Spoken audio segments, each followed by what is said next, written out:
दोस्तों धरना निरंतर चल रहा है और अपनी मांगों को लेकर धरने पे जरूर आइए। बहुत जल्द हम लोगों की मांगे पूरी होने वाली हैं। 2-3 दिन में सारी चीजें आपके पास होने वाली हैं, इसलिए ज्यादा से ज्यादा संख्या में आइए, क्योंकि संख्या दिखाना बहुत जरूरी है। इसलिए ज्यादा से ज्यादा संख्या में आइए और इस वीडियो को शेयर करिएगा, चैनल को सब्सक्राइब करिएगा। आगे हम आपको दिखाते हैं। धन्यवाद साथियों। आश्वासन नहीं, शासनादेश चाहिए, आश्वासन नहीं, शासनादेश चाहिए, आश्वासन नहीं, शासनादेश चाहिए। आवाज लगाओ जोरों से, समित बचाओ चोरों से, आवाज लगाओ जोरों से, समित बचाओ चोरों से।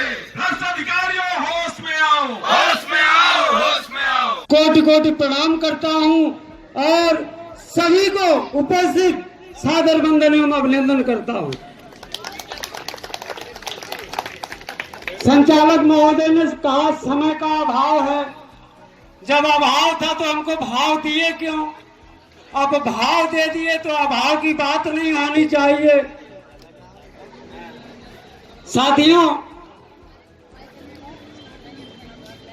शुरू करने से पहले मैं आपको बता दूं, ये 86 दिन से हम लोग इसी आशा और इसी उम्मीद के साथ इस प्रांगण में डटे हुए हैं कि कब हमारी किस्मत का पिटारा खुले और हमारे जो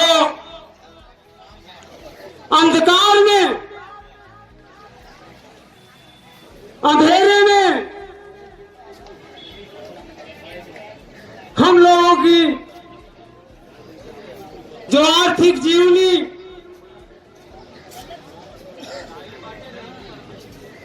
हम लोग जी रहे हैं, हमारी उन समस्याओं का निस्तारण कब होगा? तो साथियों, आप ये मत सोचिएगा कि चौहान ने अगर 3 दिन कह दिया है तो 3 दिन में अगर आदेश नहीं आया तो भैया चौहान का पीछा मत करना। चौथे दिन हमें को लेके चप्पल खोदने लगो। लेकिन हमने कह दिया अध्यक्ष महोदय को, हमने जबान दी है, क्योंकि जबान की कीमत होती है। अगर 3 दिन में शासनादेश हमारे परिवार में नहीं आया तो ये समझ लीजिए अध्यक्ष महोदय, फिर कयामत आएगी, आंधी आएगा और तूफान आएगा। इसलिए जाइए,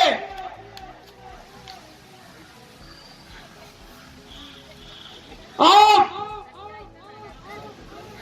किसी भी स्थिति में, किसी भी परिस्थिति में 3 दिन का जो आह्वान, जो बिगुल फूंका गया है, 3 दिन में आदेश लाकर हमारे बीच में पटकिए, और नहीं तो हम लोग यहां से माननीय मुख्यमंत्री आवास पर ज्ञापन देने के लिए जाएंगे।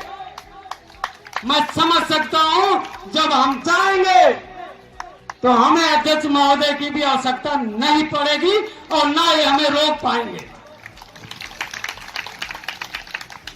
इसलिए अध्यक्ष महोदय से गुजारिश की गई है, जो भी आपकी रणनीति हो, जो भी आपकी नीति हो, वो आप अविलंब ना करिए, क्योंकि चुनाव सिर पे है, आचार संहिता भी सिर पर खड़ी है।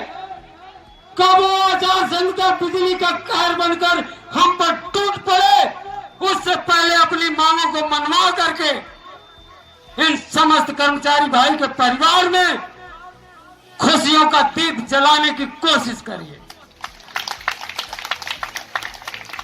साथियों, कोशिश जारी है, क्योंकि मैं शब्दों में कह दूं कि कोशिश करने वालों की कभी हार नहीं होती।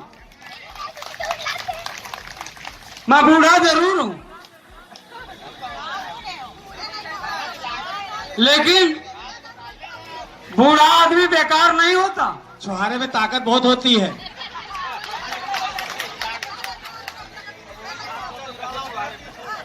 बूढ़ा आदमी भैया बेकार नहीं होता। घर में बैठे बैठे चारपाई पे पानी जरूर मांगेगा, लेकिन अगर आपका खजाना घर में है तो सारी रात खास करके उसकी रखवाली भी करता है। बूढ़े का एक फायदा होता है। तो हम लोग बूढ़े जरूर हैं, लेकिन समिति का भविष्य है।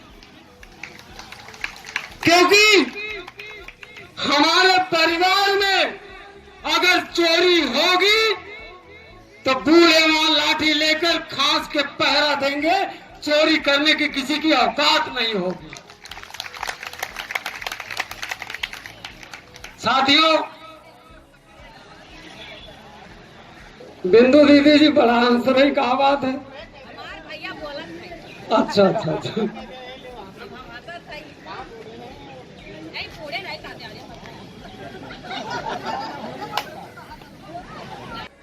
इंसान शरीर से बूढ़ा नहीं होता, इंसान बूढ़ा होता है तो सिर्फ उसकी सोच से बूढ़ा होता है, नहीं तो इंसान हमेशा जवान रहता है।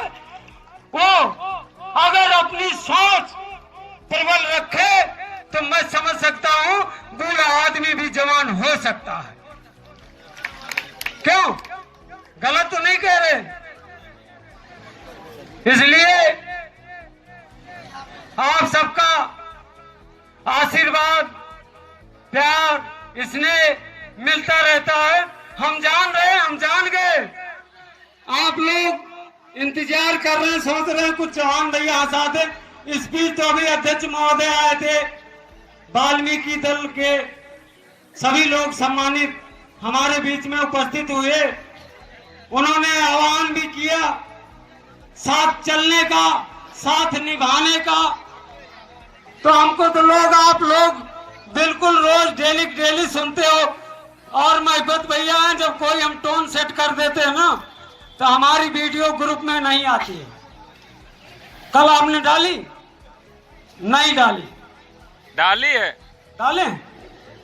चलिए, मैं आपको भी कोटि कोटि नमन करता हूं, प्रणाम करता हूं कि आपने हमें कम कम जगाने का तो काम किया। क्योंकि सोया व्यक्ति जब कोई जगाएगा तभी जागेगा। तो इसलिए साथियों, थोड़ा सा हंस भी लो। 2 लाइन कहूंगा। 2 सहेलियां आपस में बात कर रही थी, समझिएगा। वो अपने भुलक्कड़ पति के बारे में बात कर रही थी।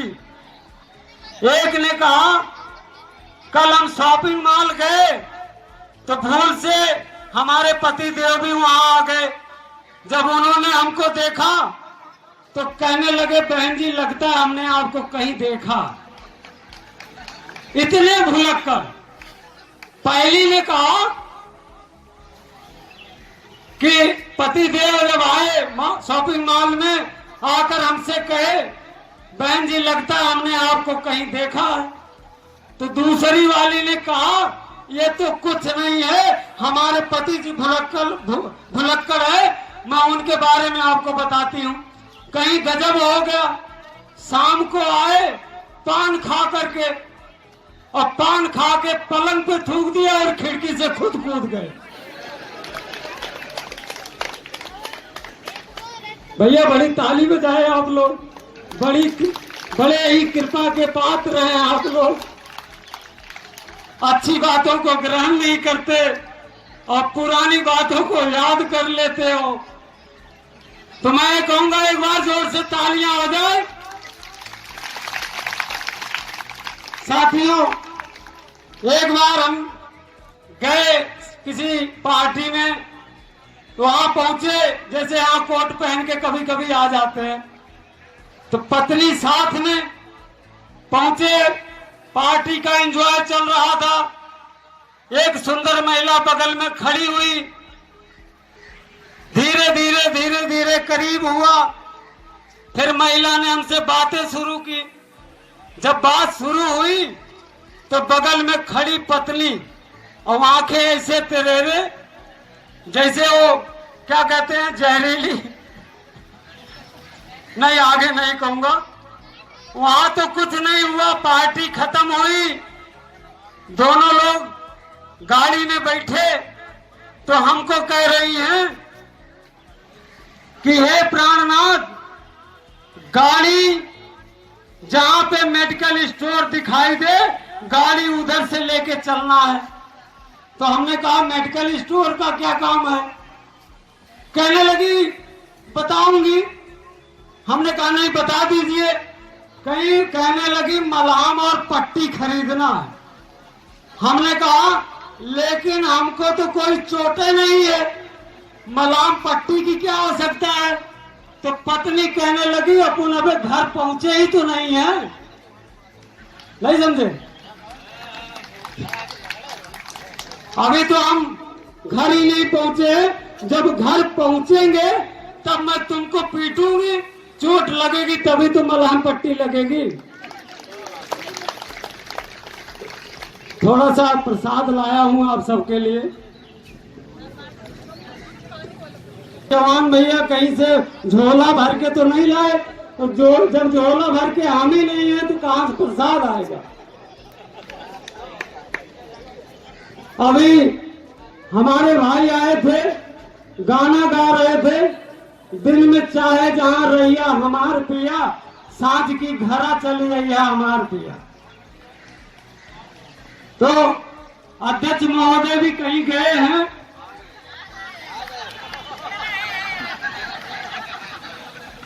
अब तो कहना है इसको ही खत्म कर देते, इनका पारा भैया आसमान पे रहता है।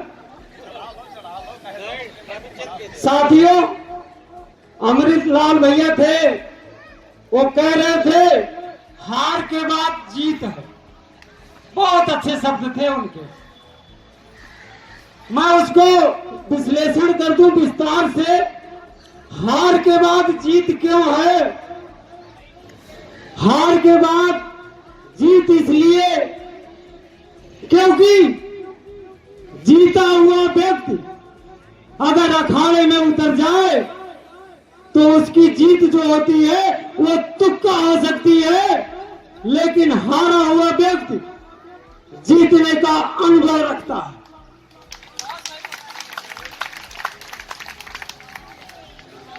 बहते आंसुओं में एक पंक्तियां समर्पित करता हूं। बहते हुए आंसुओं में जुबान नहीं होती, लफ्जों में मोहब्बत बयान नहीं होती। मिले जो प्यार तो कदर करना, मिले जो प्यार तो कद्र करना, क्योंकि किस्मत हर किसी पर मेहरबान नहीं होती। इसलिए आप लोग भी जो ये संघर्ष के जरिए अपने प्यार को साझा कर रहे हो, इसे बनाए रखिए, इसे टूटने ना दीजिए। ये प्यार आने वाले समय में भी आपके लिए एक से एक इतिहास लिखता रहेगा। साथियों,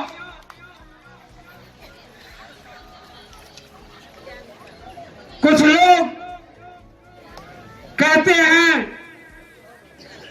कि इतने दिन संघर्ष आप लोग किए, अभी तक कोई परिणाम नहीं आया। कुछ लोग ये भी कहते हैं कि कुछ नहीं होने वाला है। कुछ लोग तमाम तरह की अफवाहें फैला रहे हैं और कुछ लोग तो अपना उल्लू सीधा करने में व्यस्त है। ऐसा क्यों कह रहा हूं? क्योंकि उल्लू सीधा करने में हमारा ये स्मारक परिवार बिल्कुल ही, अब आगे कह दूंगा तो ठीक नहीं है, इसको भी यही खत्म करता हूं। साथियों, मैं तो सिर्फ यही जानता हूं, हाथी, मतवाला हाथी जब चलता है तो कुत्ते भागते रहते हैं, हाथी को कोई असर नहीं पड़ता है। इसलिए कोई भौंके कोई चौंके, आप लोग खुश रहिए, मस्त रहिए, हमारे साथ लड़िए, संघर्ष करिए, परिणाम की चिंता मत करिए। परिणाम आपके बीच में निश्चित रूप से आएगा तो आएगा।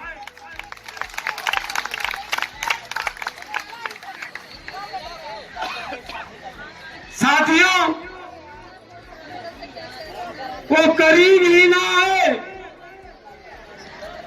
कुछ लोग बिल्कुल नहीं आए, वो करीब ही ना आए। इजहार क्या करते, वो करीब ही ना आए, इजहार क्या करते। खुद बने निशाना तो शिकार क्या करते, खुद बने निशाना तो शिकार क्या करते।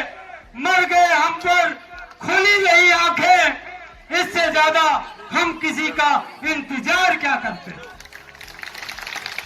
आपने साथ नहीं दिया, कोई बात नहीं, लेकिन हमने इस संघर्ष को, इस लड़ाई को जीतने के लिए हमने किसी का इंतजार नहीं किया।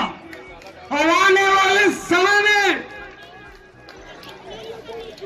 अगर आवश्यकता पड़ी तो हम लोग किसी का इंतजार नहीं करेंगे, क्योंकि हम लोग एक पैनल में, एक चैनल में, एक सूत्र में, एक धागे में हम लोग बच चुके हैं। अब हम लोग अगर अपनी ताकत का अंदाजा लगाए तो हम ईंट का जवाब पत्थर से दे सकते हैं। इतने हम सक्षम हो गए, इतने हम समर्थ हो गए कि हम किसी को भी झुका सकते हैं, किसी को भी गिरा सकते हैं। इतनी क्षमता हमारे आपके अंदर है। तो इसलिए न रहो न निराश, करो मन को, कुछ काम करो, कुछ धाम करो, कुछ काम करो, कुछ धाम करो।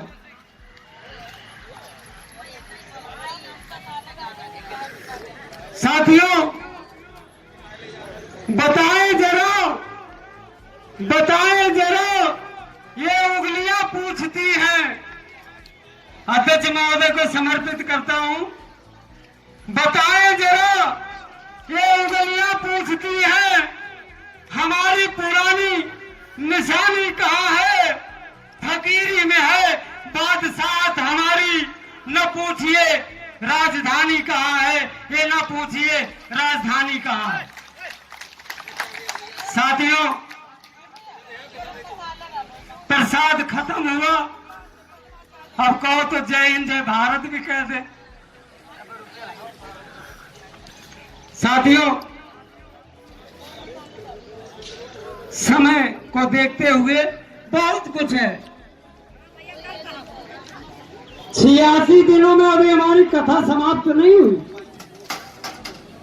अगर 86 वर्ष भी हमें सुनाना पड़े तो चौहान के अंदर इतनी कथाएं हैं, आप सुनते सुनते थक जाओगे, लेकिन चौहान की कथाएं नहीं समाप्त होंगी। इसलिए समय को देखते हुए आज के लिए सिर्फ इतना ही रखूंगा और चाहूंगा आप लोग हमारे साथ एक बार नारों से अपनी आवाज बुलंद करेंगे। आवाज दो, आवाज दो, आवाज दो। कर्मचारी एकता जिंदाबाद, जिंदाबाद, कर्मचारी एकता जिंदाबाद, जिंदाबाद, इंकलाब जिंदाबाद, इंकलाब जिंदाबाद, भारत